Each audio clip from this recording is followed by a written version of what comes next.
عمران خان نے منگل سے آزادی مارچ دوبارہ شروع کرنے کا اعلان کر دیا. کہتے ہیں مارچ ہوگا اور ضرور ہوگا. قافلہ وہیں سے چلے گا جہاں انہیں گولیاں لگی تھیں. منزل بھی اسلام آباد ہی ہے. بتایا کہ روزانہ مارچ سے ویڈیو لنک سے خطاب کروں گا. آئندہ 10 سے 15 روز میں مارچ راولپنڈی پہنچ جائے گا.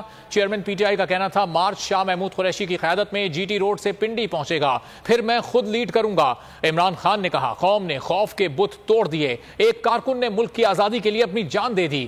عمران خان نے عوام سے کہا کہ وہ جلد پنڈی پہنچیں گے. قوم اپنی آزادی پر کوئی سمجھوتا نہ کرے اور باہر نکلے.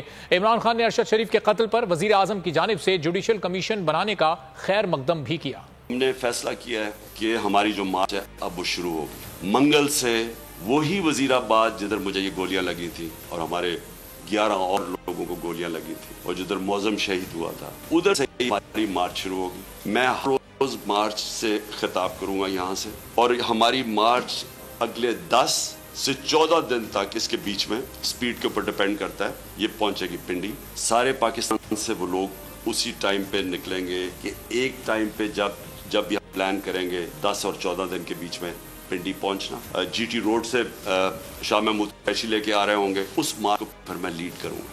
حقیقی آزادی لینے کے لیے آپ میرے ساتھ سب آئیں, سارے پہنچیں. جب میں انشاءاللہ پنڈی سے شروع کروں گا, اپنی پارٹی کو جوائن کروں گا, اور پھر باقی ہمارے لیڈرز پرویز خٹک کے پی سے اور سارے ہمارے لیڈرز ایک پورا انسانوں کا سمندر لے کے آ رہے ہوں گے پنڈی. میں یہ اپنی ساری قوم کو آج کہنا چاہتا ہوں کہ آپ ساروں نے ایک چیز سمجھ لینی ہے کہ اگر ہم یہ خوف کے اندر آ کے, اور ہم نے یہ جو میں بار بار کہتا ہوں کہ لا الہ الا اللہ, کوئی نہیں ہے خدا سوائے اللہ کی, یہ ہمیں آزاد کرتا ہے, یہ ہمارا کلمہ ہمیں آزاد کرتا ہے. آپ جس وقت کسی سے ڈر کے اپنی آزادی کمپرومائز کریں گے, اپنے ضمیر کا سودا کریں گے, میری نظر میں وہ شرک ہے. یہ ساری قوم کے لیے ہمیں اب اس وقت سب کو یہ اپنا خوف ہٹانا چاہیے اور بتانا چاہیے کہ ہم انسان ہیں, ہم بھیڑ بکریاں نہیں ہیں. ہم یہ قوم پاکستان ایک بڑی خواب کا نام ہے, اور ہم یہ اس طرح کی جو حرکتیں ہو رہی ہیں پاکستان میں,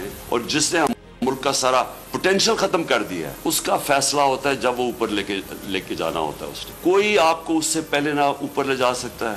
اس کا جب فیصلہ ہو جاتا ہے ایک منٹ آگے نہ پیچھے ہوتا ہے. یہ جب آپ کا ایمان ہو جاتا ہے آپ آزاد ہو جاتے ہیں. اس لیے یہ خوف کو ختم کریں کہ ڈرا کے دھمکا کے ہم یہ کر دیں گے وہ کر دیں گے اور ساری قوم کو اس طرح بھیڑ بکریوں کی طرح رکھنا, یہ کوئی زندگی نہیں ہے. میں بار بار کہہ رہا ہوں کہ میرے لیے غلامی کی زندگی سے بہتر موت ہے, اور میں یہ چاہتا ہوں کہ جب ہم سب میں یہ اسپرٹ آ جائے پھر ایک قوم وہ بنے گی جو اب بن سکے. میں یہ چاہتا ہوں کہ جوڈیشل کمیشن انکوائر کرے ارشد شریف کے اوپر, کیونکہ ہمیں پتہ ہے ارشد شریف کو کس سے خطرہ تھا. ارشد شریف کی والدہ کو پتہ ہے کہ کس سے ارشد شریف کو خطرہ ہے. اس کے اور صحافیوں کو پتہ ہے کیوں وہ ملک مجبور ہوا چھوڑنے پہ, کیوں وہ دبئی سے آگے جانے پہ مجبور ہوا. اس نے لوگوں کو بتائی ہوئی ہیں چیزیں کہ کون لوگ ملوث تھے. اس کے اوپر بھی جوڈیشل جو سپریم کورٹ کے اندر جو کمیشن بنائی جائے, اس کی پوری انویسٹیگیشن.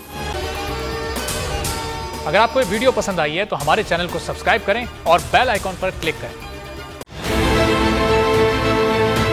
بہت اچھی کوریج کی ہے. یہ مارچ کی تو زبردست کوریج تھی. بول کی پرابلی سب سے بیسٹ تھی. سب سے زیادہ ریلز اور سب سے زیادہ ریٹنگ کے ساتھ بول رہا نمبر 1. سبسکرائب کریں اور بیل دبائیں تاکہ کوئی خبر رہ نہ جائے.